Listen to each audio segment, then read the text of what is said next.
Welcome to my channel. Halo semuanya, kembali lagi sama gue Andrew di pembahasan Tower of God chapter minggu ini. Seperti biasa, sebelum kita mulai pembahasannya, Mimin akan selalu ingetin kepada kalian untuk like chapter terbaru Tower of God-nya ya. Dan pakai koin kalian juga jika chapter terbarunya sudah keluar ya.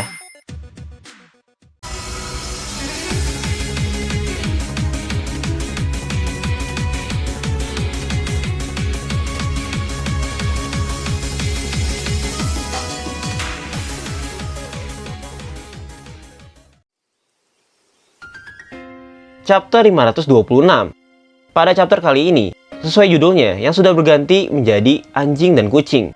Sayangnya kita hanya diperlihatkan flashback dari masa lalu Yasracha dan Ayayama. Tapi dari flashback ini, kita sepertinya mendapat sebuah clue mengenai sesuatu yang mungkin disegel di dalam suspendium. Apa itu? Kita akan bahas nanti ya. Sebelum kita masuk ke chapter minggu ini, kita review sedikit dulu mengenai apa yang sudah terjadi sebelumnya. Pada beberapa chapter lalu, setelah Yama mendapatkan taring kedua yang diberikan oleh Doom, mereka setelah itu menuju kapal perang milik Yasracha. Di sana, sampai saat ini masih terjadi pertarungan yang melibatkan Yasracha dan Yama yang dibantu oleh Doom. Dalam pertarungan ini, sayangnya tidak terlihat salah satu dari mereka mendominasi pertarungan tersebut. Karena sepertinya Yama pun tidak terlalu serius dengan pertarungan kali ini. Mungkin ini disebabkan karena masa lalu ayah Yama yang sempat dilihatnya saat dia sedang menerima satu taring dari Doom. Lalu pada chapter kali ini, panel awal melanjutkan pertarungan dari Yama yang sedang berhadapan dengan Yasracha. Saat ini, Yama dalam posisi bertahan dari serangan Yasracha sambil mendengarkan apa yang sedang Yasracha katakan mengenai kondisinya saat ini. Bahwa menurut Yasracha, Yama yang seorang anak kecil ini tidak mengetahui apa-apa mengenai masa lalu ayahnya dan dirinya ini. Bahkan menurut Yasracha, Yama tidak menyadari betapa rendahnya mereka di hadapan para pemimpin 10 keluarga agung, atau bisa disebut sebagai orang-orang yang berasal dari luar menara ini, termasuk pemimpin kepala keluarga Lopobia ya, yaitu Tromeri. Di sini Yasracha sepertinya sudah tahu bahwa setiap kepala keluarga menganggap semua orang yang ada di dalam menara adalah sebuah sampah atau serangga yang tidak sebanding derajatnya dengan mereka. Lalu setelah Yasracha menjelaskan hal itu kepada Yama, mulailah di sini flashback mengenai masa lalu Yasracha dengan Wang-Wang ayah Yama. Flashback ini bertempatkan pada zaman setelah peperangan besar berakhir, yaitu zaman di mana peperangan yang terjadi akibat adanya bentrokan karena Jahar mendeklarasikan dirinya menjadi sang raja menara. Namun walaupun perang besar itu sudah dinyatakan berakhir, masih ada beberapa kubu yang tidak menerima akan keputusan ini. Maka dari itu peperangan-peperangan kecil masih tetap terjadi di sebagian daerah.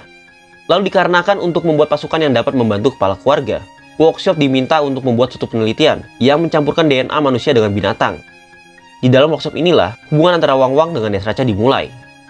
Disebut sebuah tempat di dalam workshop yang bernama The Pine Needle.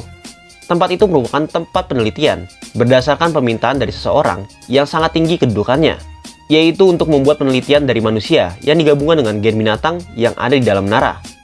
Manusia-manusia ini diambil dari anak-anak kecil di dalam menara yang telantar. Seperti apa yang Mimin bilang, seseorang disebutkan kedudukannya sangat tinggi ini yang meminta untuk memulainya penelitian tersebut. Kemungkinan besar itu adalah salah satu kepala keluarga agung, yang seharusnya itu adalah Tromeri. Lalu, gen binatang yang digabungkan dengan para anak-anak ini bukan merupakan gen binatang secara sembarangan, namun merupakan gen yang berasal dari binatang dengan kekuatan luar biasa. Salah satu dari anak-anak itu adalah Wang-Wang dan Yasracha.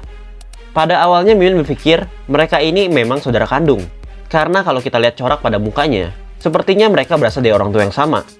Tapi jika melihat flashback ini, sepertinya mereka tidak mempunyai hubungan darah, dan mereka diambil dari anak-anak yang terlantar. Di sini kita bisa lihat beberapa hasil dari penggabungan gen anak-anak ini menggunakan gen binatang, menghasilkan banyak sekali orang-orang dari gen binatang yang berbeda-beda. Dari ras tikus, singa, sampai dengan ras anjing, yaitu ayah Yama, dan ras kucing, yaitu Yasracha. Berarti, memang adanya ras lain, selain ras anjing dan ras kucing, tidak dipungkiri ya. Contohnya seperti Nanatona, mungkin juga leluhurnya berasal dari pencobaan workshop ini. Lalu di antara para anak-anak ini, mereka diciptakan bukan tanpa tujuan, melainkan untuk mengetahui gen mana yang terkuat di antara mereka, dengan cara membuat mereka bertahan dari beberapa tes dan bertarung satu sama lain. Di dalam suatu tes untuk bertahan hidup, saat itulah momen di mana ayah Yama dan Yasracha pertama kali bertemu.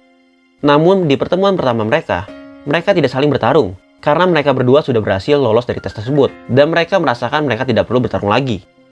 Namun pandangan Yasracha saat pertama kali berhadapan dengan Wang-Wang, dia melihat kalau Wang-Wang itu merupakan orang yang tangguh. Tapi sayangnya, dari wajah Wang-Wang ini, sepertinya dia tidak memiliki ekspresi sama sekali, yang kelihatan mukanya sangat datar ya.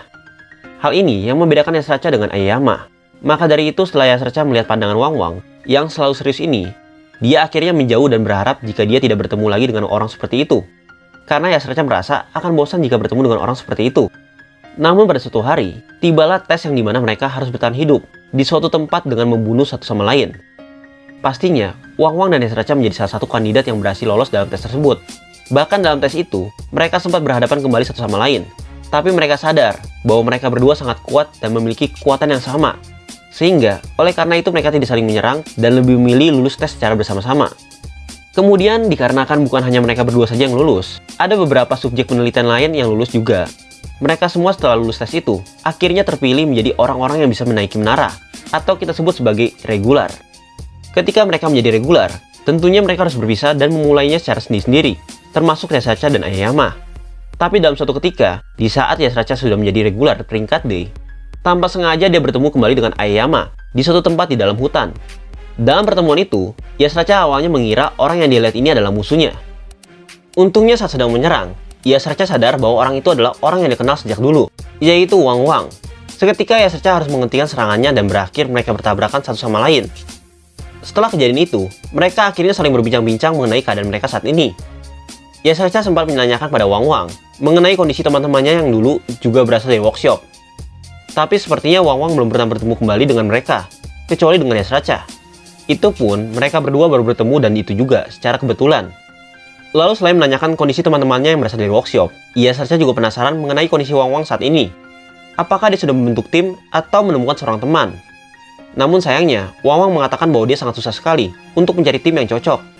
Karena kebanyakan, orang-orang tidak mau karena melihat kondisinya yang berbeda dari orang biasanya. Dan walaupun sebenarnya susah bagi Wang Wang untuk membentuk sebuah tim, dia berharap kalau dia bisa menemukan tim yang cocok untuk dirinya secepat mungkin.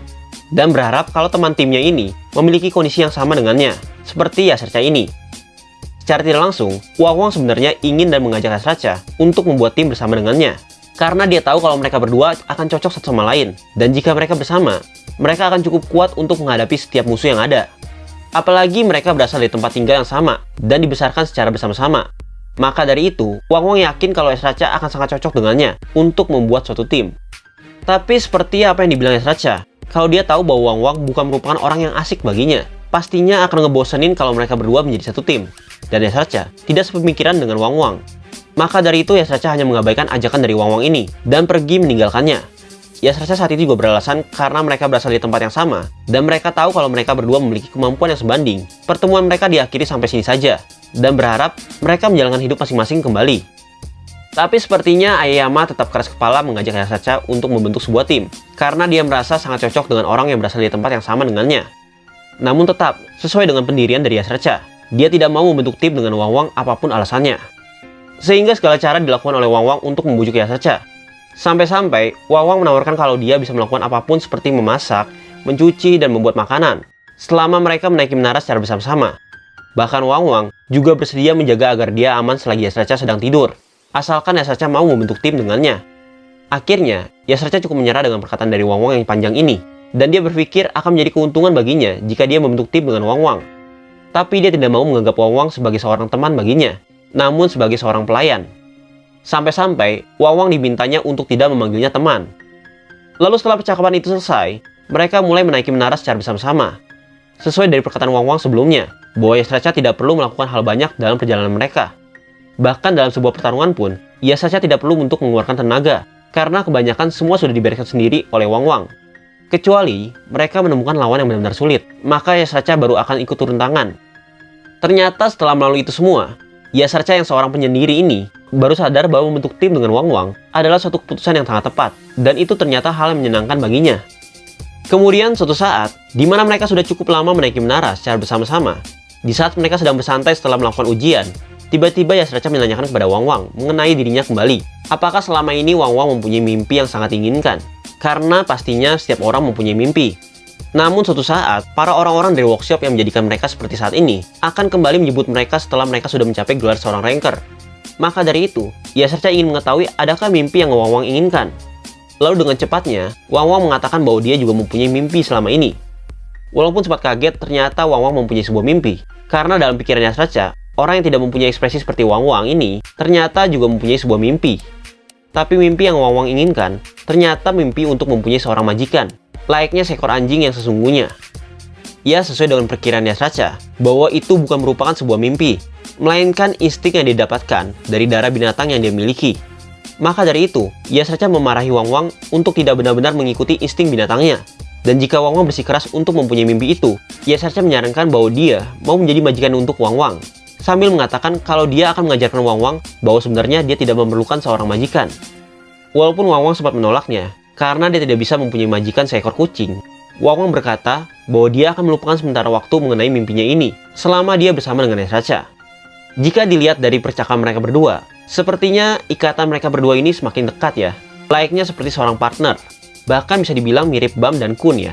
Kemudian setelah beratus-ratus tahun lamanya, saat mereka sudah menjadi regular tingkat A, mereka berdua sempat dipanggil kembali oleh orang-orang dari workshop.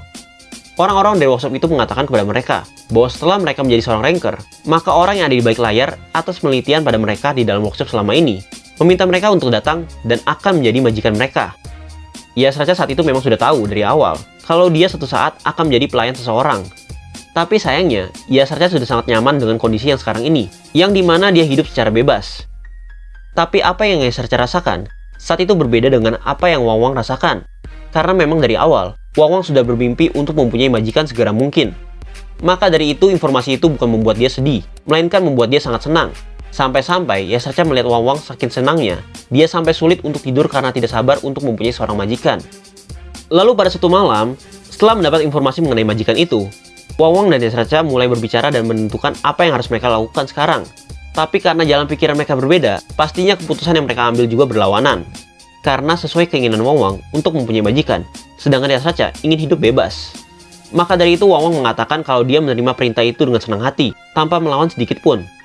Tapi Yasraca yang merasa sudah dekat dengan Wang Wang, merasa marah karena dia pikir Wang Wang seharusnya menghindari perintah itu dan hidup secara bebas. Kali ini giliran Yasraca lah yang berusaha untuk membujuk Wang Wang agar dia tidak pergi.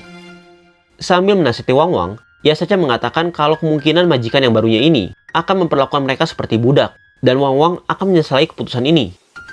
Tapi bagaimanapun Yasraca berbicara, memang dari awal keinginannya sendiri adalah untuk mempunyai seorang majikan. Oleh karena itu, Wang Wang tetap bersikeras akan pendiriannya dan terhadap instingnya ini. Namun sebagai teman yang baik, walaupun memiliki pemikiran yang berbeda, Wang Wang memaklumi jika Yasraca tidak mau mengikutinya.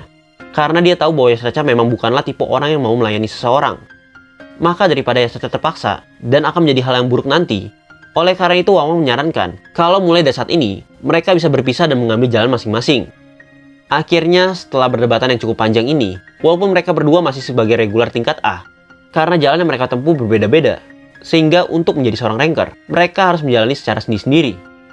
Lalu setelah melalui tes dan sempat gagal beberapa kali, akhirnya Yasraca berhasil mencapai peringkat seorang ranker sendirian. Tapi sesuai yang apa yang diputuskan sebelumnya, kalau dia tidak akan memberitahu workshop dan tidak akan kembali ke sana untuk melayani majikannya.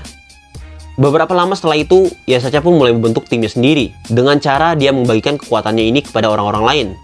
Tim yang dia bentuk ini menjadi tim yang cukup terkenal di kalangan ranker. Sampai sini kita sedikit tahu kalau memang dari awal, Yasraca sudah bisa membagikan kekuatan ras kucing yang dimiliki sebelum Aoyama terbunuh atau sebelum dia mengambil satu taring dari Aoyama. Karena sesuai buktinya bahwa dia membentuk sebuah tim dengan memberikan kekuatan ras kucingnya kepada anggota timnya. Sampai-sampai karena kekuatan ini, kelompok yang dia buat menjadi cukup terkenal. Tapi karena menjadi terkenal, orang-orang dari workshop mengetahui hal itu. Dan dikarenakan Yasraca tidak pernah memberitahu mengenai keberadaannya sekarang, akhirnya para tentara workshop menghampiri Yasraca secara paksa dengan membunuh seluruh anggota tim Yasraca. Sebelum Yasraca setuju dengan penjemputan secara paksa ini, Yasraca sempat menolak akan perintah itu dan bersikeras jika dia tetap mau hidup bebas seperti saat ini. Lalu anggota workshop itu berkata bahwa Yasraca mau tidak mau harus menuruti perintah orang ini, seperti halnya Wang Wang yang sudah datang ke sana dan melayani majikannya. Apalagi, orang yang memintanya ini bukanlah orang sembarangan yang bisa Yasraca tolak.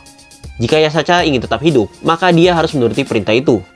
Jadi, tidak ada pilihan lain bagi Yasraca untuk menolaknya. Sekalian, Yasraca juga ingin melihat seberapa besar kedudukan orang itu, sampai-sampai bisa mengancam dirinya seperti saat ini. Selain itu, Yasraca juga berpikir untuk melihat keadaan Wang Wang saat ini.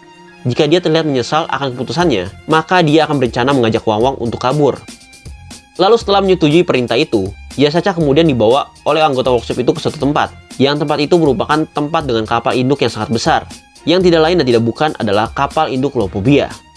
Karena melihat ekspresi Yasraca yang tidak yakin, anggota workshop ini menjelaskan bahwa orang yang akan menjadi majikan dari Yasraca merupakan orang yang memiliki kapal besar di hadapannya sekarang. Tapi tetap, Yasraca masih bingung siapa orang yang berkedudukan tinggi pemilik kapal ini. Oleh karena itu, dia masih bertanya-tanya orang macam apa yang bisa mempunyai kapal sebesar ini. Sampai kemudian dia dibawa ke suatu ruangan yang sangat besar. Dan di ruangan itu terdapat sesosok orang yang sangat menakutkan layaknya seperti malaikat kematian. Dengan ditemani seekor peliharaan yang menyerupai makhluk mitologi Korea, Haechi. Atau seperti singa yang pernah ditangkap oleh Yasraca dalam flashback Kendrick Deal. Kalian masih ingat kan? Sebelum kita lanjut ke pembahasannya, kita bahas dulu tentang tempat yang dilihat oleh Yasraca barusan. Dalam tempat ini, kita bisa melihat suatu simbol yang pada pembahasan video lalu sempat Mimin bahas ya. Sehingga dalam chapter ini, seharusnya sih kita bisa konfirmasi bahwa memang simbol berwarna merah ini merupakan simbol dari keluarga Lopobia. Karena Mimin sebenarnya sempat ragu mengenai simbol pada mantra yang dilihat oleh Bam. Pada awalnya, jika itu bukan simbol keluarga Lopobia, kemungkinan mantra yang ada di suspendium terdapat campur tangan dari keluarga lain. Tapi setelah melihat simbol ini di dalam kapal Lopobia, maka kita bisa pastikan memang benar bahwa mantra itu sendiri dibuat oleh salah satu orang dari keluarga Lopobia. Lalu pada awalnya, Yasraca mengira bahwa orang yang ada di depan Yasraca saat ini merupakan master yang selama ini mencarinya. Orang yang ada di depan Yasraca saat ini dikenalkan sebagai orang dari keluarga Lopobia, yang merupakan seorang penjinak hewan tingkat atas, bernama Lopobia Kirin. Selain melihat ruangan yang luas ini, yang hanya ditinggali oleh satu orang dan satu binatang saja, Yasraca melihat sebuah bangunan berada di dekat Lopobia Kirin. Bangunan apa ini akan dijelaskan nanti ya. Selanjutnya, Yasraca yang sedang mengagumi tempat itu, tiba-tiba seseorang dipanggil masuk ke tempat itu juga. Dikatakan orang yang dipanggil ini adalah penjinak dan seekor anjing. Melihat orang yang baru masuk ini, ternyata membuat Yasraca sangat kaget. Karena ternyata orang yang dipanggil ini merupakan orang yang dikenal oleh Yasraca. Bukan orang penjinak ini yang dikenal oleh Yasraca, melainkan anjingnya, yaitu Wang Wang. Sesuai dengan dugaan Yasraca sebelumnya, bahwa jika Wang Wang melayani majikan ini, maka dia akan diperlakukan seperti hewan. Inilah dari awal yang ditakutkan oleh Yasraca. Bahkan sampai Wang Wang dipakaikan kalung yang mengikatnya. Bukan hanya sedih melihat teman satu-satunya ini diperlakukan seperti hewan, tapi juga Yasraca merasa sangat kesal terhadap master yang membawa mereka ke tempat ini. Sampai-sampai Yasraca terlihat ingin menghajar orang itu. Tapi secara tiba-tiba, sebuah layar besar muncul di tempat itu. Dan semua orang yang di tempat itu diperintahkan untuk bersujud di hadapan layar yang baru muncul ini. Karena menurut Lopobia Kirin, bahwa orang yang berada di layar ini merupakan kepala keluarga Lopobia, yaitu Tromeri. Dari sinilah akhirnya Yasraca baru sadar bahwa orang yang meminta mereka untuk ke tempat ini adalah kepala keluarga Lopobia langsung. Dan amarah yang sebelumnya dia tahan, mau tidak mau dia harus membuang amarah itu. Karena dia tahu bahwa keberadaannya saat ini bukanlah apa-apa terhadap kepala keluarga yang ada di depannya. Sambil duduk di singgasananya, Tromeri mengatakan bahwa mulai saat ini, Yasraca akan menjadi binatang peliharaannya. Jika kepala keluarga saja sudah bisa berkata seperti itu, Yasraca akhirnya hanya bisa menerima nasibnya dan mengikuti perintahnya. Lalu setelah itu, 1 tahun pun berlalu. Yasraca mau tidak mau dan lama-kelamaan, harus terbiasa dianggap sebagai hewan peliharaan kepala keluarga. Namun ternyata, semua itu sangat berbeda dengan apa yang Yasraca pikirkan. Karena di sana dia dapat bebas bermain, dan keliling kemanapun dia suka. Layaknya seekor kucing kerajaan. Tapi anehnya, hal yang diterima oleh Wang Wang sangat berbeda dengan apa yang diterima oleh Yasraca. Karena setiap hari Wang Wang harus bertarung dan berlatih untuk dipaksa menjadi lebih kuat dengan cara bertarung bersama para manusia ras binatang yang lainnya. Hal ini dilakukan karena para petinggi dari Lopobia, termasuk kepala keluarga, ingin mencari petarung yang paling kuat di antara ras binatang ini. Dan mereka yang paling kuat akan dijadikan pemimpin dari kawanan ras binatang. Namun, justru semua itu berkebalikan terhadap Yasraca. Kalau Wang Wang dipaksa untuk bertarung secara terus-menerus, sedangkan Yasraca dibiarkan bebas dalam area kekuasaan Lopobia. Bahkan, bangunan yang sempat dilihat sebelumnya, bangunan itu diberikan khusus untuk Yasraca untuk digunakannya, agar Yasraca bisa bermain-main di sana. Selain itu, para keluarga Lopobia melayani Yasraca dengan sangat baik. Bahkan, Yasraca sering tidak mendengarkan perintah dari para petinggi di keluarga Lopobia, dan hal itu tidak menjadi masalah bagi mereka. Memang sangat berbeda ya. Wang Wang yang sangat setia dengan kepala keluarga malah diperlakukan layaknya seperti binatang dan diminta untuk selalu bertarung. Sedangkan Yasraca yang selalu dibiarkan bebas tidak menuruti perkataan para petinggi Lopobia, justru diperlakukan layaknya seorang raja. Lalu pada suatu hari, Yasraca akhirnya memutuskan untuk pergi menemui Wang Wang dan melihat keadaannya. Tapi yang Yasraca lihat, justru kondisi Wang Wang membuatnya sedih. Karena saat ini dia hanya terkurung di satu tempat dengan rantai yang mengikat lehernya. Namun sebagai teman yang sudah bersama-sama cukup lama, Yasraca sangat marah melihat kondisi Wang Wang yang sekarang ini, dan dia menasihati jika mengajak Wang Wang untuk melarikan diri di tempat ini. Karena menurut Yasraca, Lebih baik mereka mati bersama-sama daripada melihat Wang Wang diperlakukan seperti sekarang ini. Tapi, seperti apa yang sudah Wang Wang mimpikan dari awal, kalau dia memang menginginkan untuk mempunyai seorang master dari dulu, sehingga dia tidak masalah dengan kondisinya sekarang. Maka dari itu Wang Wang tetap menolak ajakan dari Yasracha untuk kabur. Malahan, Wang Wang menyuruh Yasracha untuk kabur sendiri karena dia tahu Yasracha merupakan orang yang menginginkan kebebasan. Sedangkan Wang Wang sendiri ingin setia pada masternya sekarang.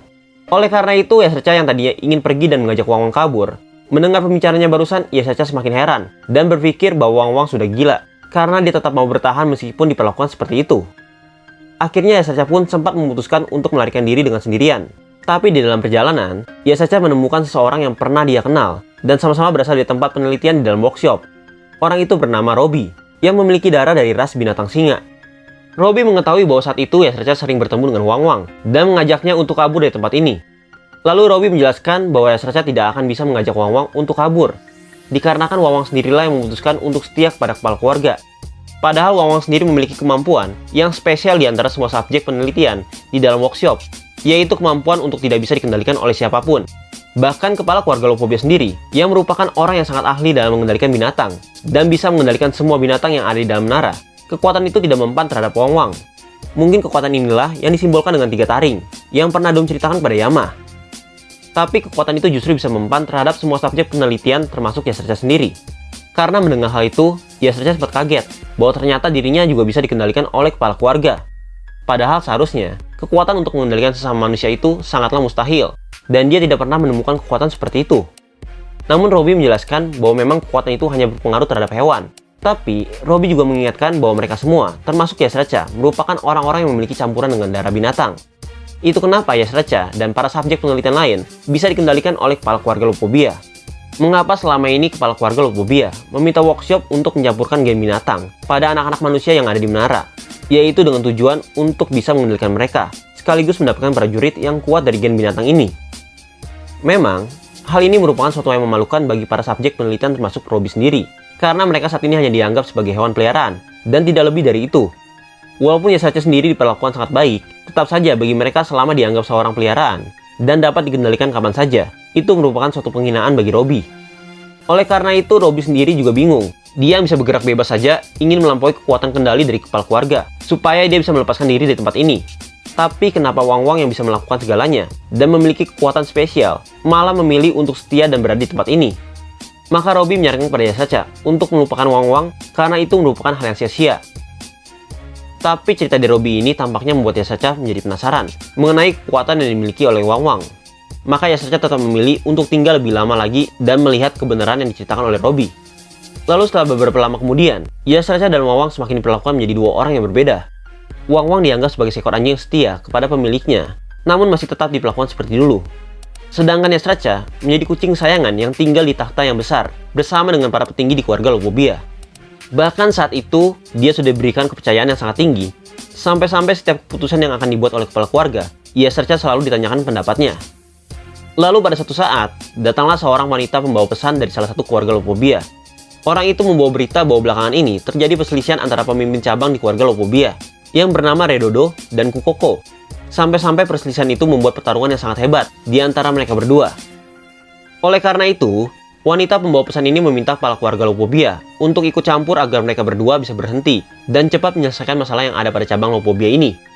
Kirin yang bisa dibilang sebagai juru bicara dari kepala keluarga mengatakan bahwa itu merupakan situasi yang sangat sulit, dikarenakan 2 orang kepala cabang ini merupakan orang yang cukup bertalenta dan berpengaruh di dalam keluarga Lopobia, sehingga mereka tidak bisa memihak salah satu di antara mereka saja. Tapi Yasracha yang juga berada di sana dan mendengar hal itu tidak mau mengambil pusing mengenai pertimbangan yang dipikirkan oleh Kirin. Dia hanya menyarankan kalau seharusnya mereka berdua yang sedang berselisih ini haruslah 2 orang itu dibunuh, karena mereka sangat merepotkan bagi kepala keluarga. Mendengar hal itu tanpa panjang lebar, Tromeri langsung menyetujui saran dari Yasracha. Walaupun memang saran itu cukup gila dan orang-orang yang berada di sana tidak setuju, namun jika kepala keluarga pun sudah setuju, hal itu menjadi sebuah perintah. Di sini sepertinya konflik antara 2 kepala cabang yang bernama Redodo dan Kukoko. Lalu jika melihat nama kepala cabang yang pernah ikut berperang pada awal arc ini, yaitu Dokoko, sepertinya mereka mempunyai hubungan ya. Bisa jadi 2 konflik cabang ini, cabang mereka menjadi disatukan. Lalu setelah mereka dihukum, maka Dokoko lah yang menggantikan mereka berdua menjadi kepala cabang. Ini hanya perkiraan Mimin saja ya. Kemudian jika melihat keadaan Yasirca sekarang, ternyata sangat berbeda dengan apa yang pernah diceritakan oleh Doom ya. Yang katanya Yasirca dulu merupakan kucing jalanan. Ternyata malah Yasirca dari awal yang mau lepas dari keluarga Lupobia ini. Dan justru di sana dia mempunyai jabatan yang sangat tinggi. Sampai-sampai kepala keluarga Lupobia mengikuti setiap kata-kata yang Yasirca katakan. Akhirnya, Mimi mengerti kenapa Korps 5 ini merupakan korps yang paling santai.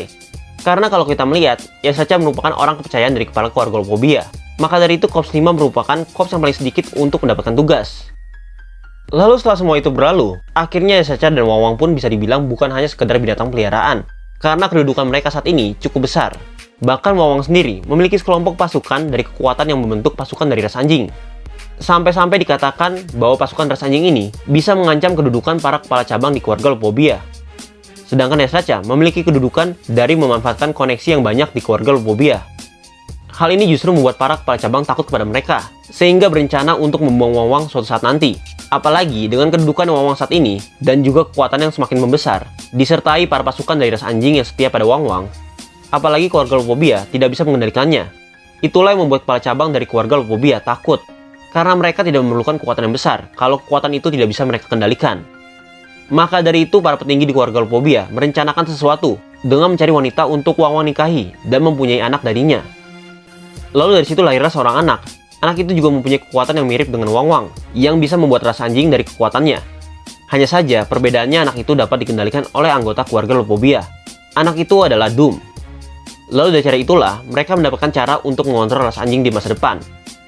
Sampai suatu saat, Wang Wang dan Yasirca ikut berperan di salah satu area tengah menara untuk mewakili keluarga Lupobia.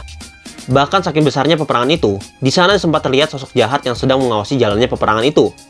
Tapi, sosok ini bukanlah jahat yang sebenarnya ya. Itu hanya merupakan hologram saja. Karena keberadaan jahat di sana hanya untuk melihat jalannya peperangan. Apalagi kita diperlihatkan bahwa pakaian yang jahat gunakan saat itu sama dengan pakaian yang jahat gunakan saat masuk ke lantai tersembunyi.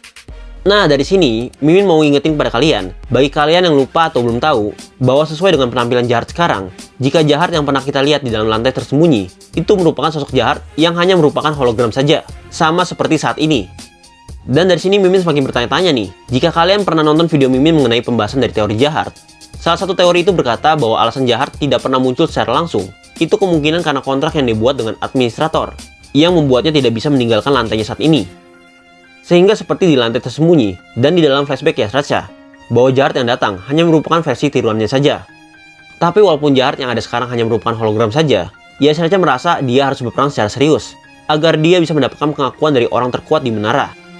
Namun dalam peperangan ini, yang berada di dekat daerah gunung berapi, tempat itu tiba-tiba bergetar, dan gunung yang ada di sana tiba-tiba menyemburkan sesuatu untuk keluar, yang merupakan salah satu monster ancient yang sangat besar. Monster itu terlihat tidak memiliki kepala, namun kepalanya digantikan dengan api yang berkobaran sangat besar. Bahkan dari setiap sisi tubuhnya bisa mengeluarkan semburan api. Bayangkan seberapa hebatnya monster ancient ini, sehingga harus dikerahkan pasukan yang sangat banyak dari keluarga Lupobia. Bahkan kalau kita lihat di sana, terdapat Pudidi yang masih muda, yang juga ikut dalam peperangan ini. Pudidi mengatakan bahwa monster yang baru muncul itu merupakan salah satu monster ancient terkuat, yang menjadikan salah satu Slayer sebagai wadahnya. Monster ancient yang baru muncul ini bernama Akrinak. Hal ini sama seperti dengan kekuatan yang dipunyai oleh Evankel ya. Namun pertanyaannya, siapa yang dijadikan host oleh monster ancient tersebut? Karena sesuai yang dibilang oleh ancient gajah milik Evankel, kalau dia memerlukan host untuk tetap hidup. Seharusnya sih, pada zaman itu, para ancient ini sudah memiliki host mereka masing-masing. Tapi jika memang ada, banyak yang memperkirakan jika kemungkinan host yang memakai kekuatan ancient itu merupakan salah satu Slayer dari generasi pertama.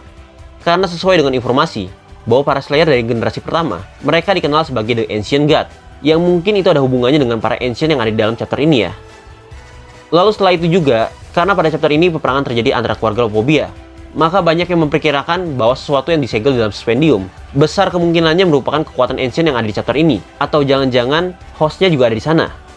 Karena seperti apa yang pernah Mimin bilang di pembahasan chapter 521, bisa jadi memang kemungkinan kalau sesuatu yang disegel dalam suspendium ini merupakan salah satu kekuatan ancient. Ditambah kita juga pernah melihat dalam percakapan antara Mas Yenny dengan Jin Sungha, mereka pernah membicarakan tentang kekuatan monster ancient.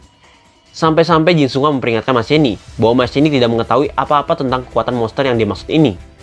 Menurut kalian gimana guys? Tapi masih ada kemungkinan sesuatu selain kekuatan ancient ini yang tersegel di sana.